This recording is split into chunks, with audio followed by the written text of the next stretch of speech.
Hi everyone, so for this video we're going to be looking at what happens when you change a value within your data set. So the example here says the monthly rent in dollars paid by 9 people are given below. So suppose that one of the people moves and her rent changes from $865 to $955. So we want to know what happens to the median and what happens to the mean. Now, there are a couple different ways you can do this. The first way is the old-fashioned way of just calculating everything as you go.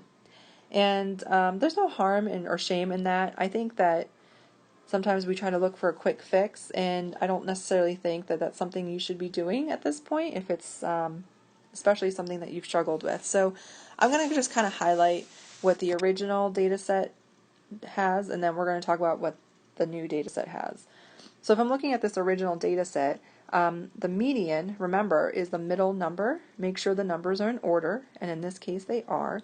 So the middle number, if you want to just kind of cross off until you get to the middle, looks like it's 1060. So for my original, I'm just going to write on the side here that the median was 1060.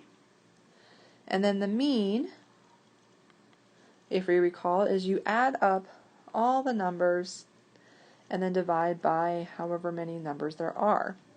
So pause the video, add up all the numbers you see there, and then when you come back I will have my answers there. Alright, welcome back, and if you can see, we talked about the median already, so that was for the original. Let's make sure we make that clear here. And then the mean I got was 1040, so make sure we agree on that. Alright, and now what we're going to do is we're going to actually see what happens when we change some of these values. So it says the rent changes from $865 to $955. So the $865 here goes away, and then we're going to plug in this new data point. But notice it doesn't go, we're going to put it in numerical order, it doesn't go at the very first number. It's bigger than the 885 even, so it's going to be stuck in that little section there. Alright, so my new set of numbers, let's just start with there. If we want to look at the median, well, what do you think? Do you think the median is going to change or not change? Does it affect the middle number? And so just like I said, if you want to cross off as you get to the middle,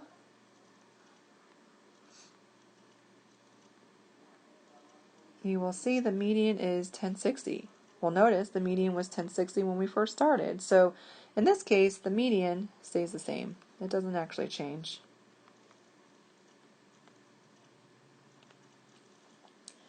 Alright, now it says what happens to the mean. Now, you could calculate the mean like we have before, or you can kind of just use some logic here. So let's think about that for instance.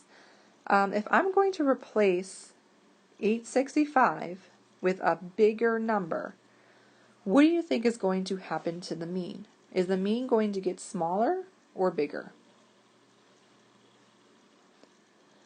So because we're replacing it with a bigger number, we know that the mean has to increase, okay, because the rent has changed, the rent has increased, so we know it's increasing. Now if the question, because I know Alex does this, they want to know how much does it increase by, well then you might want to calculate what the new mean is. So again, pause the video, calculate the new mean, and I will have my answers shown when you get back. Okay, welcome back. So right here is where I calculated my new mean, and as you can see, my new mean is 1050. So the original mean was 1040, and now it's 1050. So you can see that it has increased. And how much did it increase by? Well, it increased by $10. Okay, so like I said, you could calculate it out, write out the numbers, do all the calculations, or you can use some of logic and looking at, like we said, we replaced a smaller number with a bigger number, so that would mean that the mean would have to increase as well.